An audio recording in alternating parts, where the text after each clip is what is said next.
பழனியில் சாலையின் நடுவில் பாதாள சாக்கடைக்காக தோண்டப்பட்ட குழிகளை சரிவர மூடாததால் இன்று மின்சார வாரிய லாரி திடீரென குழியில் சிக்கிய சம்பவம் அதிர்ச்சிக்குள்ளாகியுள்ளது.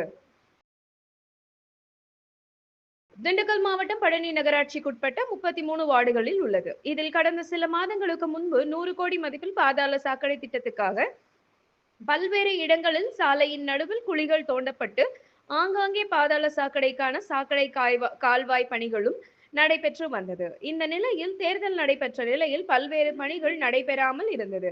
இந்த நிலையில் பழனி நகராட்சி அலுவலகம், மின்வாரியம் அலுவலகம், ரயில் நிலையம் சாலை என பிரதான சாலை மின்சார வாரியத்திற்கு சொந்தமான லாரி ஒன்று டிரான்ஸ்பார்மரை ஏற்றிக்கொண்டு செல்லும் போது சாலையின் நடுவில் சரிவர மூடாத குழியில் சிக்கி ஒரு பகுதி சாய்ந்த நிலையில் மாட்டிக்கொண்டது.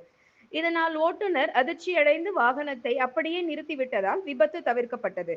மேலும் ஆங்காங்கே பாதாள சாக்கடைக்காக தோண்டப்பட்ட குழிகளை முறையாக மூட வேண்டும் என வாகன ஓட்டிகள் கோரிக்கை எழுந்துள்ளன.